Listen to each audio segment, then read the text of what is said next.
Ada orang lagi sholat, garuk-garuk, benerin sarung, benerin peci. 3 kali ini gerak satu, tangan ke atas tuh satu dah. Tangan ke bawah udah 2. Belum kalau tambah garu-garunya dia nggak paham cara garuknya. Caranya begini, bukan begini nih, bukan jari. Kalau jari nggak masalah. Ini gini 1, 2, 3 udah jelas itu. Ya terus batal, Pak. Kita nggak ngasih tahu itu kira-kira gimana itu, Pak? Masalah orangnya mau nerima apa enggak itu cerita lain.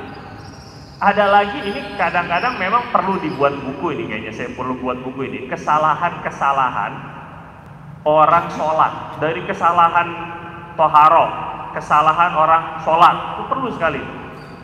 Orang banyak yang begini, dia datang lagi masbuk, Pak, masbuk ya, dia datang Allahu Akbar, imam udah Sami Allahu liman hamidah. Akhirnya dia ngejar caranya itu. Allahu Akbar, ruku, habis itu i'tidal. Ngejar kan? Dapat nggak rokaatnya? Enggak. Nanti setelah imam salam kok dia ikut salam. Ini juga mungkar juga, Pak. Kurang rokaatnya, terus kata Bapak harus kasih tahu itu. Maaf Pak, tadi Bapak dapat imam tuh Bapak tuh nggak dapat rokaat karena imam udah keburu i'tidal. Jangankan i'tidal, papasan imam bangkit ke i'tidal, dianya ruku, imam i'tidal, jadi papasan begini doang, itu aja nggak dapat karena harus ruku bersama imam ukuran subhanallah, ruku bersama imam ukuran subhanallah. Ini apalagi sampai udah i'tidal terus dia ngebut sendiri, nggak nambah, berarti sholatnya nggak sah. Kalau waktu pas dia dikasih tahu Pak tambah 1, dengar Bapak, langsung dia tambah, enak, nambah 1. Yang jadi masalah, dan kita kasih tahu, Pak, Bapak kurang 1. Emang iya? Ngomong dia kan, berarti udah batal sholatnya, nggak bisa nambah 1. Ulang lagi dari awal, ini masalah. Kadang-kadang saya ini, aduh gimana ya? Kadang-kadang saya mendingan meredam sholatnya, biar nggak ngeliat yang kayak gitu tuh kadang-kadang. Habis kalau kita ngelihat kan man ra'ahun minkum munkar, kan kalau ngelihat kemungkaran baru wajib rubah. Kalau nggak lihat kan nggak wajib. Kurang lebih lah dia kadang-kadang. Jadi Allahu Akbar. Habis sholat, ini kelihatan tadi yang belakang gitu kan. Kalau kita selesai sholat dia masih ada, harus dikasih tahu. Tapi selesai sholat orangnya udah nggak ada, aman. Karena nggak ngelihat, karena nggak ada kesempatan untuk membuka. Kadang-kadang tuh kita jadi, saya pribadi lah maksudnya kan, kadang-kadang tuh sholat baca itu semoga pergi orang. Jadi kadang suka begitu sendiri karena nggak enakan mau ngasih taunya. Nah kalau lagi pakai pakaian keustatan, maksudnya gitu ya, pakai peci putih, pakai gamis, orang tuh gampang nerima. Masalahnya kalau lagi pakai kemeja, pakai peci pakai, tapi pakai kemeja, pakai celana, orang belum tentu mau nerima dia. Nah ini makanya kadang-kadang pakaian keustatan itu penting. Jadi ustadz memakai pakaian keustatan itu gitu saja. Pakaian kehormatan keilmuan agama itu mempengaruhi psikologis orang yang dikasih tahu. Makanya saya kadang suka ngasih tahu kepada ustadz-ustadz muda, ya boleh antum dakwah itu kepada teman-teman anak-anak muda dengan niat begitu tuh boleh, tapi pakai peci lah, jaga kemuliaan Qur'annya. Jadi jangan juga nggak pakai peci, kemudian pakaiannya pun juga ini dalam rangka menghormati ilmu yang dia punya. Gitu maksudnya Pak. Nah, kalau misalnya ustadz dengan tidak ustadz itu sama aja pakaiannya, maka nanti keilmuan dengan yang tidak punya ilmu itu sama aja kelihatannya. Qul hal yastawil ladzina ya'lamun wal ladzina la ya'lamun. Orang yang punya ilmu itu harus ada perbedaan dengan orang yang tidak punya ilmu. Ibarat dokter Pak, Bapak taunya dia dokter tuh dari mana? Dari pakaian kan? Dia kalau lagi mau jadi tugas dokter itu dia pakai kan? Apanya? Jubah putihnya itu kan? Beda sama jubah putihnya para habaib kan jelas. Beda kan bentuknya kan? Itu kan menunjukkan bahwa ini saya dokter. Silakan Anda percaya dengan apa yang saya sampaikan, resep apa segala macam Anda harus percaya. Silakan Anda tanya kepada saya tentang kesehatan karena saya dokter. Setelah dia pakai itu kan, tapi kalau dia nggak pakai pakaian itu, Bapak tahu nggak kalau dia dokter? Enggak. Nah itu maksud saya. Jadi ini penting, sama kayak polisi dengan nggak polisi. Taunya dari mana? Kan dari pakaiannya, abri dengan abri, taunya dari mana? Kan dari pakaian. Jadi bukan masalah begini, yang penting kan hatinya. Tapi kan ini tujuannya untuk dakwah. Iya bagus, tapi wali songo yang 9 aja, kalau dari lukisannya, entah terlepas betul atau tidaknya lukisan itu, tapi semuanya menjaga pakaian mereka, kecuali Sunan Kalijaga gitu kan. Itu pun pakainya pakai belangkon, masih pakai peci. Belangkon itu kan asalnya imamah yang dijawakan gitu kan, tapi tetap tutup kepala. Padahal ketika itu orang yang didakwah itu orang-orang Hindu, Pak. Kenapa mereka nggak pakai pakaian Hindu aja sekalian biar lebih mudah? Kalau niatnya dakwah itu biar masuk. Ini jadi kembali ngomongin pakaian ini ya. Karena ada seorang ulama namanya Imam Izzuddin bin Abdul Salam. Beliau rajanya ulama, ini Sultanul Ulama. Jadi saat ketika beliau ini lahir kurang lebih tahun ke-7, abad ke-7 itu ya. Nah, abad ke-7. Jadi ketika beliau itu haji, kan orang haji semuanya pakai kain ihram, ya kan? Ketika beliau haji, ngasih tahu ada orang yang salah cara beribadahnya, dikasih tahu, nggak terima Pak. Nah, setelah sudah tahallul, beliau pakai pakaian ulama, pakai imamah, pakai apa? Ketemu lagi qadarullah, kasih tahu lagi orang yang berkenaan, diterima Pak. Jadi kata Imam Izzuddin Abdul Salam, ini selayaknya bagi seorang alim, orang yang punya ilmu maksudnya, itu menjaga pakaiannya agar orang yang dikasih tahu, agar umat ini mudah menerima apa yang dia sampaikan. Jadi kadang-kadang konten-konten kreator itu ya bagus, ya anak-anak muda ya bagus. Jadi kalau kita pakai peci nanti anak muda pada lari. Belum tentu, itu kan karena kita aja yang terlalu ini. Belum tentu. Kenapa? Maksudnya apa susahnya? Justru malah memberi contoh kepada mereka bahwa peci itu sunnah. Bukan ada. Peci itu sunnah Pak. Riwayat Imam Ibnu Hibban, Sayyidina Abdullah bin Umar radhiyallahu ta'ala anhuma meriwayatkan bahwa Rasulullah SAW, saya melihat Rasulullah SAW memakai kolan suatan baydo, peci putih. Saya melihat baginda Nabi itu memakai peci putih. Ya walaupun katakan itu ada istiadat, setidaknya itu ada istiadat yang dipakai oleh Nabi. Kalau diniatkan untuk mengikuti sunnah, itu dapat sunnah. Ngerti Pak ya? Jadi pakai peci putih ini bukan karena saya udah haji, belum. Bukan karena kita ini sudah umroh, belum tentu. Nah, jadi tujuannya untuk apa?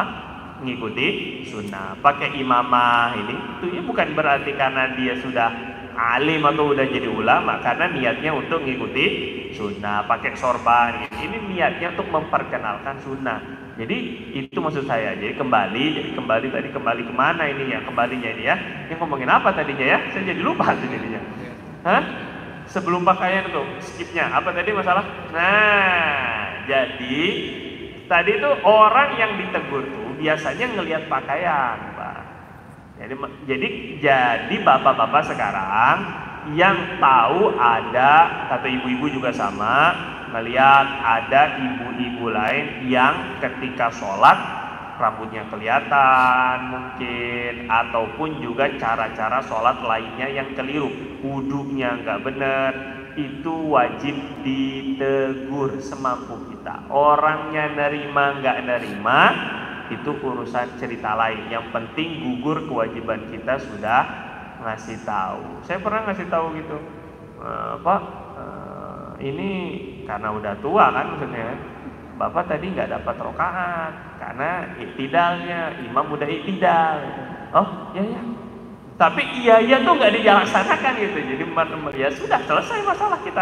Yang penting sudah dikasih tahu. Jadi orang nggak tahu lah ini, kita penting untuk punya kewaspadaan. Nah kembali, ada sahabat Sayyidina Abu Bakar tadi itu kan, beliau ruku dari jauh.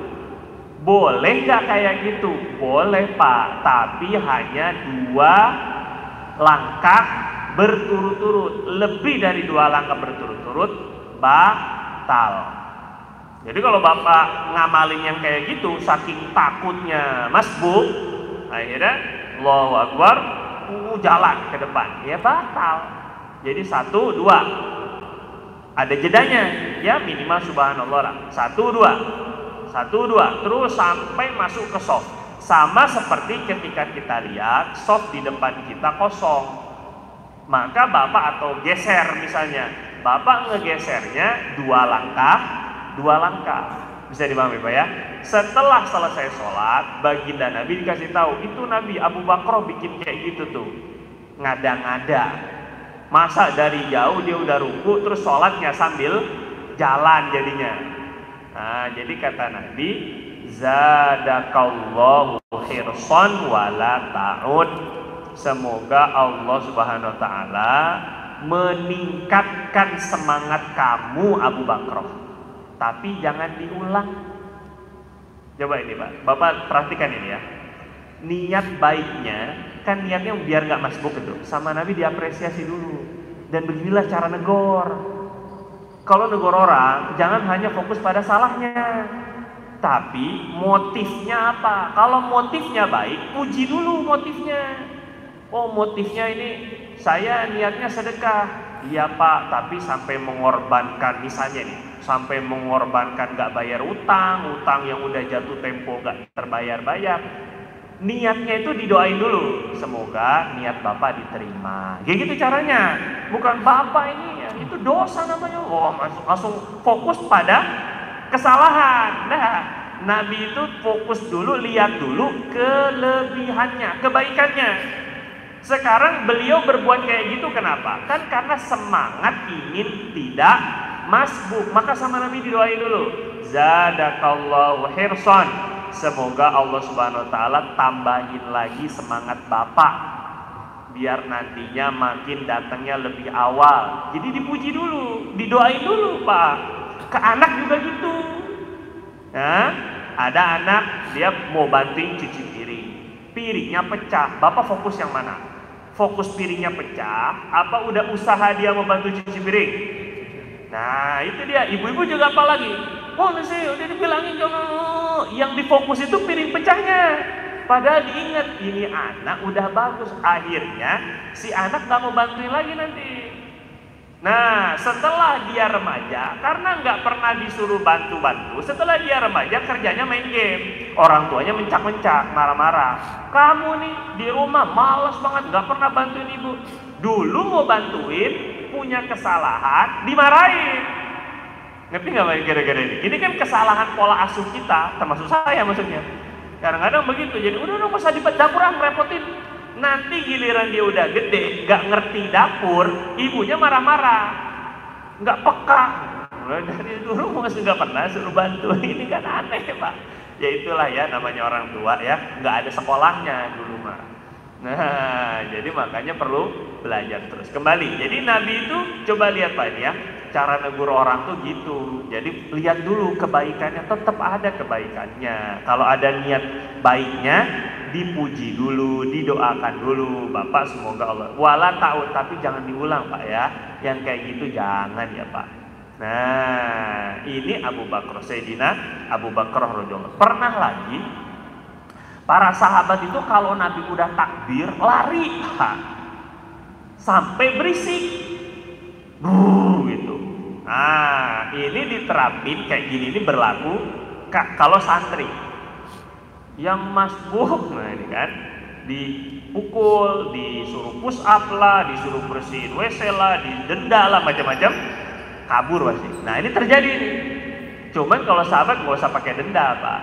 Mungkin kalau di sini kita terapkan denda, masbuk denda ini, lari semua ini, lari dari masjid, bukan lari ke musof malah ini kan. Nah para sahabat itu saking pengennya Pak menghindari masbuk, mereka lari Pak. Lari itu kan. Nah, akhirnya Nabi SAW bilang, idza ataitumus shalah fa'alaikum bisakinati wal waqar. Kalau kalian datang waktu sholat, hendaklah kalian tenang, jangan berisik. Dahnya lambat, ganggu orang yang udah sholat, itu kan berisik akhirnya. Nah jadi Nabi bilang kalau datang sholat tenang. Wa mafatakum, maka fatimu, apa yang ma'adraktum fasolu, wa mafatakum fatimu. Kalau kalian dapat ya udah sholat terus lanjut, yang kalian dapat sholat langsung. Bapak dapatnya imam waktu sujud, ya udah takbir Allahu Akbar langsung sujud. Itu suruh Nabi. Kebanyakan kita tuh biasanya kalau dapat imam waktu sujud, apa yang dilakukan? Nunggu. Nah, ya. Sunahnya ini Pak ya. Sunahnya nggak nunggu. Sholat langsung ngikut kepada posisi imam. Namun kalau imamnya udah keburu bangkit dari sujud, Bapak jangan lanjutin sujud, tapi ikut gerakan imam. Saya imamnya duduk di antara dua sujud. Ya Bapak waktu sholat Allahu Akbar, pas mau ruku imam udah keburu Allah, duduk berarti Bapak jangan ngejar sujudnya, batal nanti. Ya, bahkan ada hadis Nabi, kata Nabi SAW, la'allahu yasjud fa yastaghfiru rabbah. Kalau lagi ada orang masbuk, terus kemudian mendapati imam sujud, ketika dia ikut sujud berarti dia sama dengan minta ampun kepada Allah, diampuni dosanya. Dan orang yang kayak gini dapat nilai lebih dari sholatnya. Dia kan masbuk nih, terus ketika dia masbuk, dia ngikuti imam waktu misalnya waktu sujud, maknanya sholat dia 4 rakaat plus 2 kali sujud. Bisa dipahami nggak Pak? Kan dia dapatnya pas lagi sujud pertama misalnya, terus dia ngikut sujud, duduk, sujud, berdiri. Yang ini kan nggak terhitung nih, sujud dia kan nggak terhitung 1 rakaat kan? Berarti nanti sholatnya itu dapat poin lebih, sebab dia 4 rakaat ditambah 2 kali sujud. 2 kali sujud itu ada hitungannya di sisi Allah. Nah jadi Bapak kalau ada Bapak Ibu ini kalau dapat imam dalam keadaan tertentu, maka langsung ikuti posisi imam, takbir ikuti posisi imam. Jadi bukan ngejar sendiri. Allahu Akbar ruku sambil Allahu Akbar terus sujud, duduk, sujud, duduk. Nah ini nggak dapat rakaat bersama imam karena nggak baca Fatihah. Nah, jadi yang benar langsung kata Nabi, mana yang kalian dapat langsung ikut sholat. Wa ma fatakum fa'atimu, yang kelewatan sempurnakan. Yang kelewatan sempurnakan aja nanti setelah imam salam. Ini salah satu ajaran Nabi. Jadi ketika koma. Terus di sini si sahabat yang berkenaan dia sampai ke shaf terus baca doa. Tadi doanya apa Pak? Allahumma atini afdola ma tu'ti ibadakas sholihin.